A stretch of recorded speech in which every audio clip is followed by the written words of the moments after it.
안녕하세요. 리얼스터디 수연이 엄마입니다. 오늘은 공인중개사 현업에 일을 하면서 어렵고 좀 힘들었던 점 이런 거에 대해서 이야기를 좀 해보려고요. 일단 저는 미사에서 공인중개 일을 하고 있고요. 미사에 가게 차린 지는 한 1년 정도 됐어요. 그 전에 한 3개월 정도 별내에서 일을 배웠고요. 일단 1년 동안 가게를 운영하면서 좀 힘들었던 점을 이야기를 해볼 건데, 공인중개사 창업을 꿈꾸시는 분들 좀 너무 좀 핑크빛 미래만 좀 생각하실까봐 제가 실질적으로 이제 가게 운영하면서 어떤 점이 가장 힘들었는지 이런 걸 좀 이야기해 보려고요. 일단 첫 번째로 제일 힘든 거는 일단 손님들하고의 관계예요. 가장 많은 트러블은 수수료 문제고요. 수수료 깎으시는 일은 비일비재하니까 계약할 때부터 일단 100% 받는다고는 생각을 잘 못해요. 수수료 깎으시는 거는 그렇게 큰 스트레스가 아닌데요. 아시다시피 이제 공인중개사 계약을 하고 그러면은 잔금 받을 때까지 조금 시간이 있잖아요. 저 주로 잔금을 할 때 수수료를 많이 받는데 계약하고 잔금 사이에 보통 길면은 한 6개월 정도 가는 것도 있고요. 보통 한 2, 3개월 정도 가는데 그 사이에 부동산 시장이 막 변동이 된단 말이에요. 특히 제가 있는 미사 지역은 제가 1년 동안 있었는데 그 사이에도 몇 천만 원씩 한 두세 번이 뛰었어요. 그러면은 그 사이에 계약을 하고 나서 그 사이에 가격이 뛴 걸 가지고 이 업자들한테 막 짜증을 많이 내세요. 업자들 탓을 많이 하시죠. 저희도 뭐 금액이 오를 거다, 금액이 조금은 뭐 정체될 거다, 이런 어느 정도의 예측은 가능한데, 딱 내일부터 금액이 오를 것 같아요. 오늘 팔지 마세요. 이렇게 말씀은 못 드리거든요. 또 매매를 하셔야 되는데, 또 지금처럼 매수세가 없다거나 하면은 더 그 매매가 어려워지니까, 일단은 사시려고 원하시는 분이 있으시면 일단 계약을 해야 되는데, 그 사이에 좀 몇천만 원씩 뛰면은 이제 저희한테 이제 탓을 하시는 거죠. 그리고 자꾸 그러시면서 수수료를 자꾸 좀 건드리세요. 뭐라고 하냐면은 뭐 이렇게 하면 수수료 조금 주죠. 뭐 이런 식으로 막 수수료 가지고 조금 협박을 하시죠. 수수료 깎는다. 뭐 그러면서 중간중간에 막 일 처리해야 될 거를 제대로 처리해드렸는데도 막 처리 제대로 안 해줬으니까 수수료 깎아야 된다 이런 식으로 말씀을 많이 하셔가지고 그럴 때는 좀 비참한 생각이 많이 들어요. 제가 이제 6개월 된 아들이 있고 4살 된 딸이 있는데 얘네들 핏덩이 같은 애들 집에 친정엄마한테 맡겨놓고 나와갖고 일을 하는데 정말 이렇게까지 비참하게 일을 해야 되나 이런 생각도 들고요. 또 이제 손님분들 중에 막 무시하시는 분들이 있으세요. 니깎게 뭐라고, 뭐, 중개일 그까짓 거 뭐, 하는 게 뭐가 있다고 몇백만 원씩 받아 처먹냐, 막, 이렇게 말씀하시는 분들도 있고, 뭐, 네가 뭐, 감히 나한테 이렇게 얘기하냐, 그러니까 완전히 갑으로 말씀을 하시는 거죠. 그렇게 하면은, 내가 진짜 이렇게 대접 받으면서 이 일을 해야 되나, 이런 생각도 많이 들고요. 좀 속상할 때가 많죠. 그리고 두 번째로 힘든 거는 다른 부동산들과의 관계예요. 지역마다 차이가 많이 있긴 하겠지만 저희 지역 같은 경우에는 좀 물건 확보가 좀 많이 어려워요. 좀 주인분들이 팔겠다고 하셨다가 좀 거두시는 경우도 많고요. 그런 경우에는 이제 저희한테 물건을 다른 부동산에서 받아 가셔놓고 공동중개를 많이 하니까요. 받아 가셔놓고 그거를 이제 따로 연락처를 어떻게 알아내셔가지고 따로 주인분한테 직접 연락을 하세요.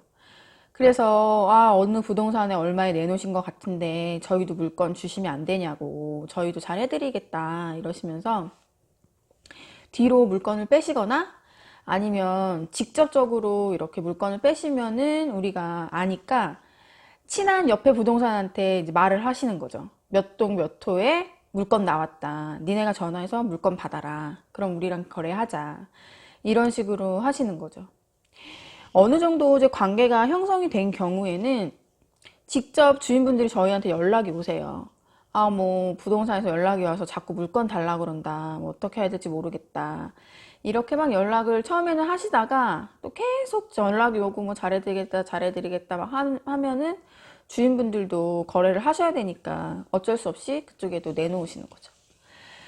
이렇게 만일에 알게 되는 경우가 조금 있는데요. 그러면은 뭐 총회에다가 제소도 하고 뭐 서면으로 제소해서 뭐 직접 뭐 당사자들 만나서 삼자 대면하고 좀 이렇게 좀 복잡한 과정을 거쳐야지만 저희한테 수수료를 주신다거나 아니면은 뭐 어느 정도 실익이 있는데요. 그렇게 하려면은 너무 시간이 많이 들고요. 다른 일을 할 수 없으니까 일단 그 시간에 다른 일을 해야겠다 싶은 거죠. 그러면 또, 좀 마음이 안 좋고요. 아무리 먹고 살기 힘들어도 이렇게까지 상도덕 없이 해야 되나, 이런 생각도 많이 들고요. 여러분들은 부동산 차리실 때 주위 부동산하고 관계 잘 유지하시면서 좀 상도덕 지켜가시면서 그렇게 좀 일을 하셨으면 좋겠습니다. 세 번째로는 정책의 변화인데요.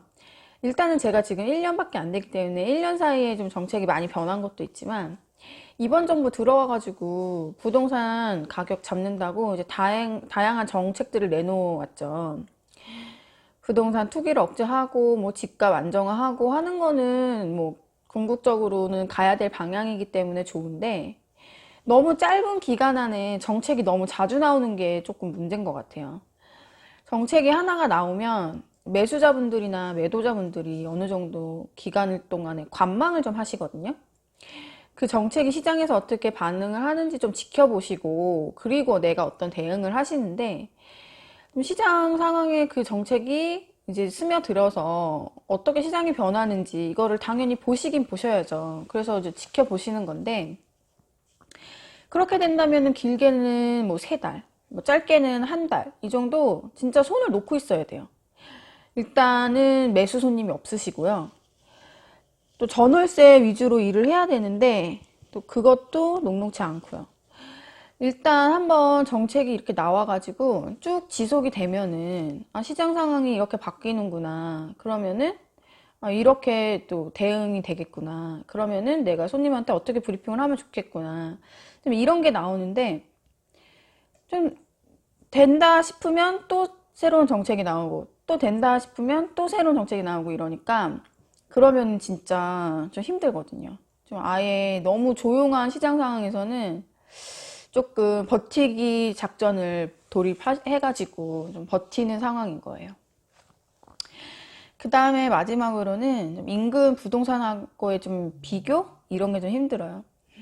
저희가 좀 능력 부족일 수도 있는데 그 부동산 업계가 참 말이 많은 분들이 좀 많으시고 세신 분들도 많으시고 모여서 이야기하는 거 이런 거 좋아하시는 분들도 많으세요.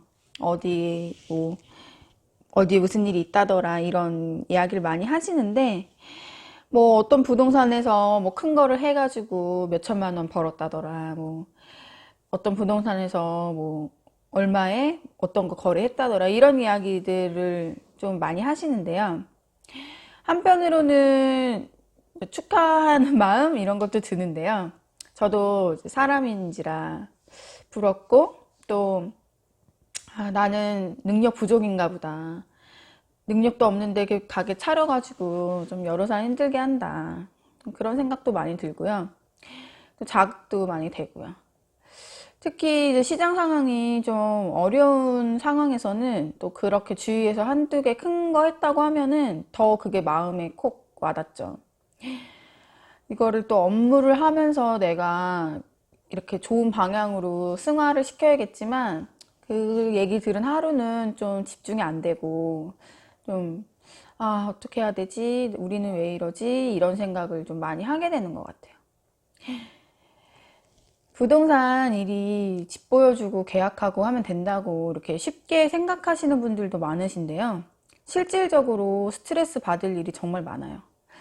제가 말씀드린 거는 진짜 큰 부분만 말씀드린 거고요. 그 외에도 자질구레한 일이 참 많고 돈 벌기 쉽지 않다는 것을 맨날 느낍니다.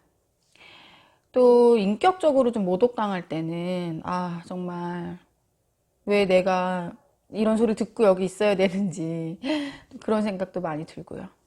하지만 저번에도 말씀드렸다시피 일단 차렸으면 5년은 버티자라는 마음으로 시작했기 때문에 5년 동안은 한번 꾹 참고 저 이겨보려고 합니다.